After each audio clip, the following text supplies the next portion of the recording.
Qatar, officially the State of Qatar, is a sovereign country located in Southwest Asia, occupying the small Qatar Peninsula on the northeastern coast of the Arabian Peninsula. Its sole land border is with Saudi Arabia to the south, with the rest of its territory surrounded by the Persian Gulf. A strait in the Persian Gulf separates Qatar from the nearby island of Bahrain, as well as sharing sea borders with the United Arab Emirates and Iran. Following Ottoman rule, Qatar became a British protectorate in the early 20th century until gaining independence in 1971. Qatar has been ruled by the Thani family since the mid-19th century. Qatar is a hereditary constitutional monarchy and its head of state is Emir Sheikh Tamim bin Hamad Al Thani. The constitution was overwhelmingly approved in a constitutional referendum, with almost 98% in favor. In 2013, Qatar's total population was 1.8 million, 278,000 Qatari citizens and 1.5 million expatriates. After Saudi Arabia and Oman, Qatar is the most conservative society in the Gulf Cooperation Council. Qatar is a high-income economy backed by the world's third-largest natural gas reserves and oil reserves. The country has the highest per capita income in the world. Qatar is classified by the UN as being a state with very high human development and is the most advanced Arab state for human development. Qatar is an influential player in the Arab world, supporting several rebel groups during the Arab Spring both financially and through its globally expanding media group, Al Jazeera Media Network. Qatar will host the 2022 FIFA World Cup, becoming the first Arab country to do so. For its size, Qatar wields disproportionate influence in the world, and has been identified as a middle power. Etymology. Pliny the Elder, a Roman writer, documented the earliest account pertaining to the inhabitants of the peninsula around the mid-1st century AD, referring to them as the Cathare, a designation which may have derived from the name of a prominent local settlement. A century later, Ptolemy produced the first known European map to depict the peninsula, referring to it as Qatar. The map also referenced a town named Qadara, to the east of the peninsula. The term Qatar was exclusively used until the 18th century, after which Qatar emerged as the most commonly recognized spelling. Eventually, the modern derivative Qatar was adopted as the country's name. In Standard Arabic, the name is pronounced Qtr, while in the local dialect it is Itar. History. Antiquity. Human habitation of Qatar dates back to 50,000 years ago. Settlements and tools dating back to the Stone Age have been unearthed in the peninsula. Mesopotamian artifacts originating from the Ubaid period have been discovered in abandoned coastal settlements. Al-Daasa, a settlement located on the northeast coast of Qatar, is the most important Ubaid site in the country and is believed to have accommodated a small seasonal encampment. Kassite Babylonian material dating back to the 2nd millennium BC found in Al-Khor Islands attest to trade relations between the inhabitants of Qatar and the Kassites in modern-day Bahrain. Among the findings were 3 million crushed snail shells and Kassite potsherds. It has been suggested that Qatar is the earliest known site of shellfish dye production, owing to a Kassite purple dye industry which existed on the coast. In 224 AD, the Sasanian Empire gained control over the territories surrounding the Persian Gulf. Qatar played a role in the commercial activity of the Sassanids, contributing at least 2 commodities: precious pearls and purple dye. Under the Sassanid reign, many of the inhabitants in eastern Arabia were introduced to Christianity following the eastward dispersal of the religion by Mesopotamian Christians. Monasteries were constructed and further settlements were founded during this era. During the latter part of the Christian era, Qatar comprised a region known as Beth Qatray. The region was not limited to Qatar, it also included Bahrain, Tar Out Island, Al-Khat, and Al-Hassa. In 628, Muhammad sent a Muslim envoy to a ruler in eastern Arabia named Munzir ibn Sawar al-Tamimi and requested that he and his subjects accept Islam. Munzir obliged his request, and accordingly, most of the Arab tribes in the region converted to Islam. After the adoption of Islam, the Arabs led the Muslim conquest of Persia, which resulted in the fall of the Sasanian Empire. Early and late Islamic period Qatar was described as a famous horse and camel breeding center during the Umayyad period. In the 8th century, it started benefiting from its commercially strategic position in the Persian Gulf and went on to become a center of pearl trading. Substantial development in the pearling industry around the Qatari peninsula occurred during the Abbasid era. Ships voyaging from Basra to India and China would make stops in Qatar's ports during this period. Chinese porcelain, West African coins and artifacts from Thailand have been discovered in Qatar. Archaeological remains from the 9th century suggest that Qatar's inhabitants used greater wealth to construct higher quality homes and public buildings. Over 100 stone-built houses, 2 mosques, and an Abbasid fort were constructed in Marwib during this period. However, when the Caliphate's prosperity declined in Iraq, so too did it in Qatar. Qatar is mentioned in 13th century Muslim scholar Yaqut al-Hamawi's book, Mujam al-Budan, which alludes to the Qataris as fine striped woven cloaks and their skills in improvement and finishing of spears. Much of eastern Arabia was controlled by the Usfurids in 1253, but control of the region was seized by the Prince of Ormus in 1320. Qatar's pearls provided the kingdom with one of its main sources of income. In 1515, Manuel I of Portugal vassalized the kingdom of Ormus. Portugal went on to seize a significant portion of eastern Arabia in 1521. In 1550, the inhabitants of Al-Hassa voluntarily submitted to the rule of the Ottomans, preferring them to the Portuguese. Having retained a negligible military presence in the area, the Ottomans were expelled by the Bani Khalid tribe in 1670. Al-Khalifa and Saudi rule in 1766, the Utub tribe of Al-Khalifa migrated from Kuwait to Zubarah in Qatar. By the time of their arrival, the Bani Khalid exercised weak authority over the peninsula, not withholding that the largest village was ruled by a distant kin of the Bani Khalid. In 1783, Qatar-based Bani Ujbar clans and allied Arab tribes invaded and annexed Bahrain from the Persians. The Al-Khalifa imposed their authority over Bahrain and extended their area of jurisdiction to Qatar. Following the swearing-in of Saud ibn Abdulaziz as Crown Prince of the Warabi in 1788, he moved to expand his empire eastward towards the Persian Gulf and Qatar. After defeating the Bani Khalid in 1795, the Warabi were attacked on 2 fronts. The Ottomans and Egyptians assaulted the western front, while the Al-Khalifa in Bahrain and the Omanis launched an attack against the eastern front. Upon being made aware of advancements by the Egyptians on the western frontier in 1811, the Warabi Emir reduced his garrisons in Bahrain and Zubarah in order to reposition his troops. The Al-Khalifa were effectively returned to power thereafter. As punishment for piracy, an East India Company vessel bombarded Doha in 1821, destroying the town and forcing hundreds of residents to flee. The residents were unclear of the reasons for the bombardment, and as a result, Qatari rebel groups began to emerge to fight the Al-Khalifa and to seek independence.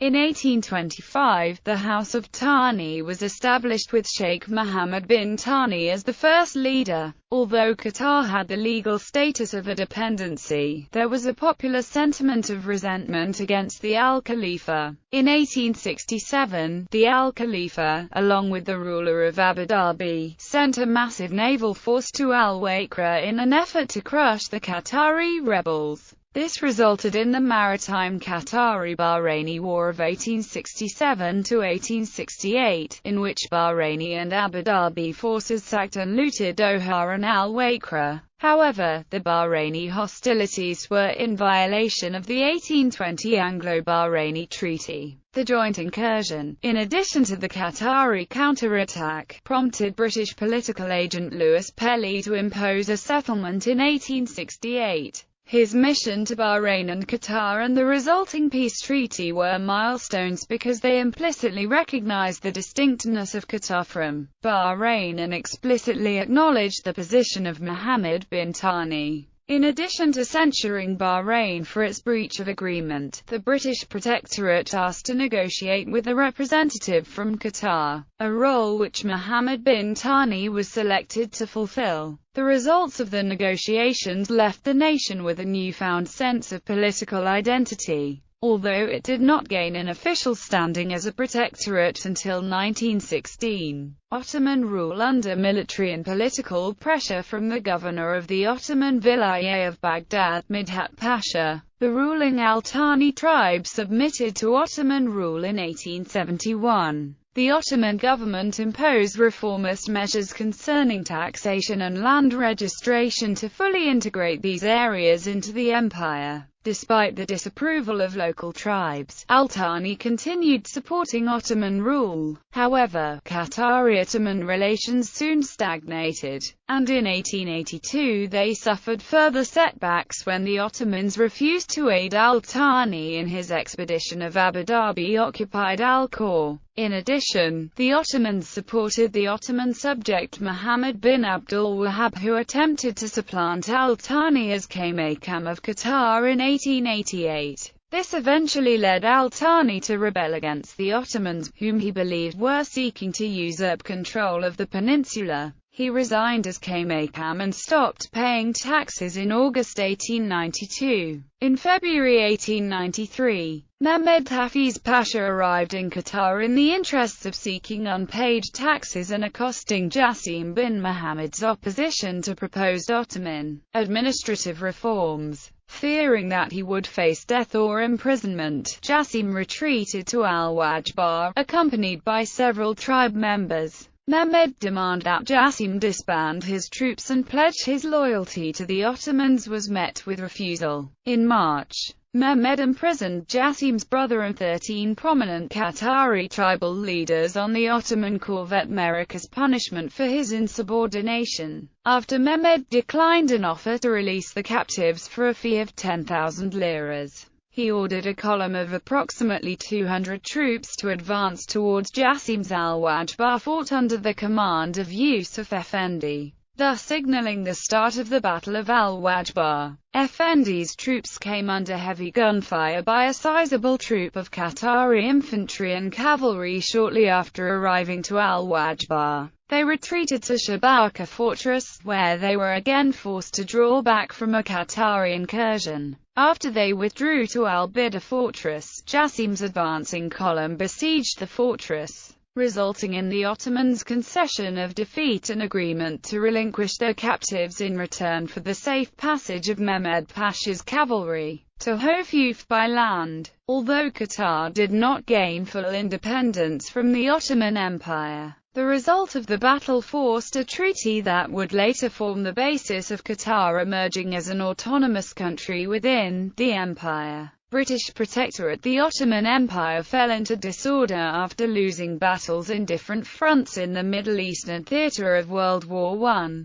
Qatar took part in the Arab Revolt against the Ottomans. The revolt was successful and Ottoman rule in the country further declined. The United Kingdom and the Ottoman Empire accorded their recognition to Sheikh Abdullah bin Jassim Al-Thani and his successors' right to rule over the whole of the Qatari peninsula. The latter renounced all their rights to Qatar and, following the outbreak of the First World War, Abdullah bin Jassim Al-Thani forced the Ottomans to abandon Doha in 1915. As a result of the partitioning of the Ottoman Empire, Qatar became a British protectorate on 3 November 1916. On that day, the United Kingdom signed a treaty with Sheikh Abdullah bin Jassim Al Thani to bring Qatar under its trucial system of administration, while Abdullah agreed not to enter into any relations with any other power without prior consent of the British government. The British guaranteed the protection of Qatar from all aggression by sea. On 5 May 1935, Abdullah signed another treaty with the British government, which granted Qatar protection against internal and external threats. Oil reserves were first discovered in 1939. However, exploitation was delayed by World War II. The sphere of influence of the British Empire started diminishing after World War II, particularly after the independence of India and Pakistan in 1947. In the 1950s, oil began replacing pearling and fishing as Qatar's main sources of revenue. Oil earnings began to fund the expansion and modernization of Qatar's infrastructure. Pressure for a British withdrawal from the Arab Emirates in the Persian Gulf increased during the 1950s. When Britain officially announced in 1968 that it would politically disengage from the Persian Gulf in 3 years' time, Qatar joined Bahrain and 7 other trucial states in a federation. Regional disputes, however, quickly compelled Qatar to resign and declare independence from the coalition, which would eventually evolve into the United Arab Emirates. Independence on 3 September 1971, Qatar officially gained its independence from the United Kingdom and became an independent sovereign state. The government then decided to turn for their supply of arms to the French. This linkage would be reinforced over time and the French would become their largest supplier well into the new millennium. In 1972, Khalifa bin Hamad Al Thani seized power in a palace coup during a time of discord in the ruling family. In 1974, the Qatar General Petroleum Corporation took control of all oil operations in the country, and Qatar rapidly grew in wealth. The North Field natural gas deposit, then the largest in the world, was discovered in about 1976. And the Qataris were first to have built LNG vessels. In 1991, Qatar played a significant role in the Gulf War, particularly during the Battle of Khafji, in which Qatari tanks rolled through the streets of the town and provided fire support for Saudi Arabian National Guard units which were engaging Iraqi army troops. Qatar allowed coalition troops from Canada to use the country as an airbase to launch aircraft on cap duty, and also permitted air forces from the United States and France to operate in its territories. In 1995, Emir Hamad bin Khalifa Al Thani seized control of the country from his father Khalifa bin Hamad Al Thani. With the support of the armed forces and cabinet, and neighboring states, and France. Under Emir Hamad, Qatar has experienced a moderate degree of liberalization, including the launch of the Al Jazeera television station, the endorsement of women's suffrage or right to vote in municipal elections, drafting its first written constitution, and inauguration of a Roman Catholic Church. In 2010, Qatar won the rights to host the 2022 FIFA World Cup, making it the first country in the Middle East to be selected to host the tournament. The Emir announced Qatar's plans to hold its first national legislative elections in 2013.